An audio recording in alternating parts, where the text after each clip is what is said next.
Welcome. In this video, we will introduce some basics for adding lumber, plate, and hanger prices using the Paragon Pricing App.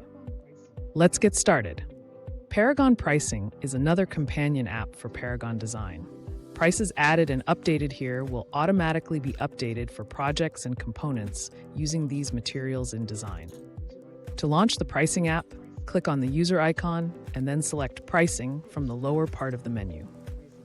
First, let's quickly go over the pricing interface. At the top of the window, you will see tabs for lumber, plates, and hangers. Depending on your plan, some of these may not be accessible. However, the same principles apply. Clicking on a tab will display any existing prices in a grid. Prices can be filtered by any column. As you add new prices, they will automatically populate in the grid. If a new price is created for an item that already has a price, the newer price will take precedence over the old. Let's start by clicking the Lumber tab.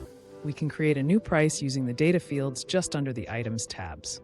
We will start by adding 2x4 Southern Pine with the number 2 grade, untreated, and 10 feet long. Let's set the price at an even $500 per 1,000 board feet. There is an additional field for notes should you need it, but for this example, we will leave it blank. Click Insert Lumber Price, and you should see the price show up in the grid below. Once a price has been added, it can be edited in the list. Only the price and notes can be changed. Let's add a price for some Alpine plates. Click the Plates tab to access the plate price tools.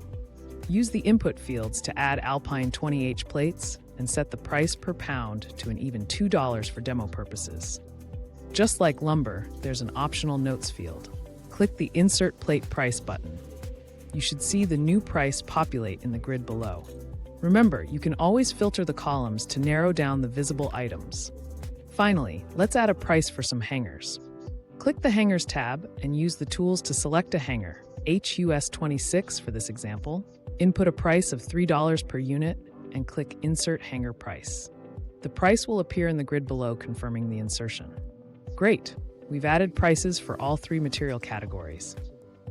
Let's quickly hop over to Paragon Design and see this information applied to a component.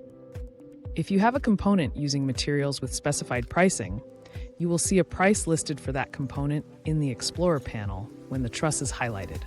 If the price field does not have a number, but instead displays NA, this means the price is not available due to a material being used that does not have a specified price. You can scroll to the Total Price field in the Component Properties panel for more information. And that wraps up this introduction to Paragon Pricing. Thanks for watching, and we will see you in the next one.